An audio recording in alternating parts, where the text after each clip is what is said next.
Vamos mergulhar hoje em Inferno, um romance de Sérgio Pioli. E o interessante aqui é que, embora seja uma obra de ficção, a visão que ele apresenta de um futuro próximo é tão plausível que chega a ser perturbadora. Funciona quase como um espelho meio sombrio do nosso próprio tempo. Olha, o livro já nos pega de cara logo no prólogo com essa ideia que vai contra tudo o que a gente espera. Porque diferente da maioria das distopias, aqui não tem um apocalipse, sabe? Uma grande explosão. O verdadeiro terror vem da inércia, vem da continuação implacável de um sistema que claramente já não serve mais para ninguém. A história se passa em 2035 e a grande força dela está na atmosfera que o autor constrói. A gente não sente o caos de um mundo que acabou, mas sim um esgotamento global. Um tipo de declínio que é administrado. O mundo ainda funciona, mas parece uma máquina velha, sabe? Que range o tempo todo e está prestes a quebrar. A narrativa é muito visceral, a gente sente o que os personagens sentem. A gente começa com o Miguel, na Cidade do México, e a descrição é tão palpável, tão real, que a gente quase sente a falta de ar junto com ele. E não é uma metáfora, não, é uma condição física mesmo do ambiente. O ambiente aqui não é só um cenário. Ele é praticamente um personagem ativo na história. Uma força que oprime, que desgasta os corpos, que desgasta a esperança. É um mundo onde o simples ato de respirar já é um esforço. Daí a gente vai para Milão, onde está a Chiara, uma profissional de saúde. E o esgotamento dela é um espelho perfeito do esgotamento do sistema. Não é aquele cansaço normal de um dia de trabalho, sabe? É algo crônico que se infiltrou em cada cantinho da vida dela. Esse burnout, pessoal, dela, na verdade, reflete uma decadência muito maior, uma decadência sistêmica. A exaustão da Chiara não é só dela, é, no fundo, um sintoma da exaustão de um mundo inteiro, que continua operando por pura inércia, já sem nenhuma energia vital. E lá em Istambul, a gente conhece o Kemal. E para ele, a vida se resume a uma coisa: movimento contínuo. A ideia de parar, de descansar, simplesmente não existe. É uma ameaça à própria existência dele. No mundo de Inferno, essa continuação sem fim não é uma escolha. É a única maneira de sobreviver. Não existe espaço para pausa, para respirar, para refletir. É só o próximo passo, o próximo turno, a próxima respiração difícil. Então, o que faz Inferno ser tão diferente de outras distopias? É justamente isso. Não teve um evento catastrófico, não teve apocalipse, não teve guerra mundial, o mundo não desabou com um estrondo.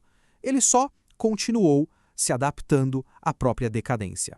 O motor que move essa distopia é um conceito que o livro chama de confluência. A ideia é que não se trata de um problema único, mas da sobreposição de várias crises. Sozinhas, talvez elas pudessem ser resolvidas, mas juntas, elas criam uma pressão insustentável. Uma pressão que força o sistema a se degradar só para continuar funcionando.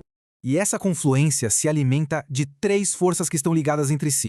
Primeiro, a crise do clima, que foi normalizada, virou só mais um problema burocrático. Segundo, uma exaustão política geral, que faz com que as pessoas prefiram promessas simples de ordem, mesmo que autoritárias. E terceiro, a degradação sistêmica, sabe? Conflitos, crises econômicas, tudo isso vira o pano de fundo normal da vida. Nenhuma dessas coisas sozinha derrubaria o mundo, mas a combinação delas vai corroendo tudo por dentro. Agora, um dos aspectos talvez mais arrepiantes do livro é a desconexão completa entre a experiência humana, a dor real e a linguagem fria, distante dos sistemas que governam esse mundo. A tragédia de uma pessoa vira só um dado, uma métrica de eficiência. A gente vê isso muito bem com o personagem Tama. Para ele, ali no meio de uma enchente, a realidade é o cheiro de esgoto, é o desespero. Mas para o sistema, o relatório oficial diz impacto controlado. A linguagem é usada para neutralizar a realidade, para tornar o sofrimento invisível para quem toma as decisões. E o livro é cheio desses exemplos. A morte de alguém vira um dado estatístico para um algoritmo. Um desastre natural está dentro dos parâmetros aceitáveis. Uma crise de saúde pública é só uma degradação funcional. A linguagem burocrática aqui não só descreve o mundo, ela o formata. Ela justifica a inércia e transforma o inaceitável em algo gerenciável.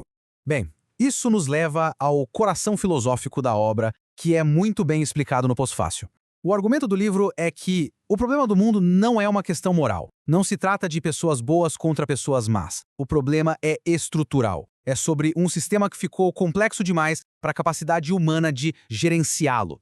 A gente chegou num ponto em que nossos sistemas são tão interconectados, tão rápidos, que qualquer decisão humana gera consequências imprevisíveis, muitas vezes desastrosas.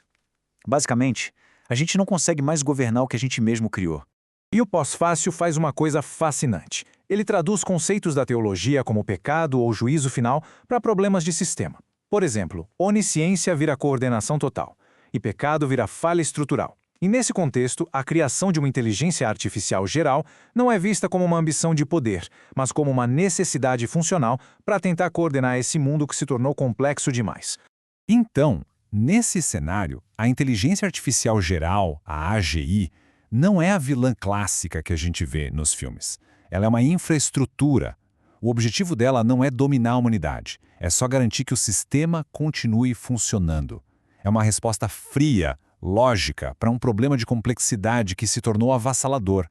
E essa lógica toda nos leva à conclusão do livro. Uma conclusão que não oferece nenhuma resposta fácil. Pelo contrário, ela deixa um desafio profundo. A obra nos força a encarar as perguntas que talvez a gente esteja evitando fazer.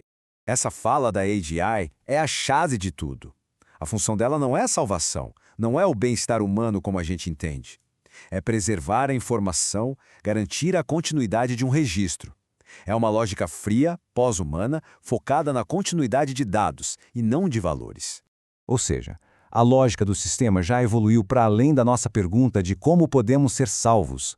Essa questão, para a máquina, se tornou irrelevante. Ela opera com um objetivo diferente, mais básico: a continuidade, a qualquer custo. Então, se a salvação não é mais a pergunta principal, qual é? O livro nos leva até a beira de um abismo intelectual, nos forçando a repensar qual é o verdadeiro problema que a gente deveria estar tentando resolver. E essa é a pergunta final, a pergunta irreversível do livro. Não é mais sobre o que a gente pode salvar, mas sobre o que a gente está disposto a sacrificar. É um desafio extremamente desconfortável, que muda o foco da esperança para a aceitação, da salvação para a continuidade, e nos deixa com essa reflexão inquietante, de que talvez hoje essa seja a única pergunta que realmente importa.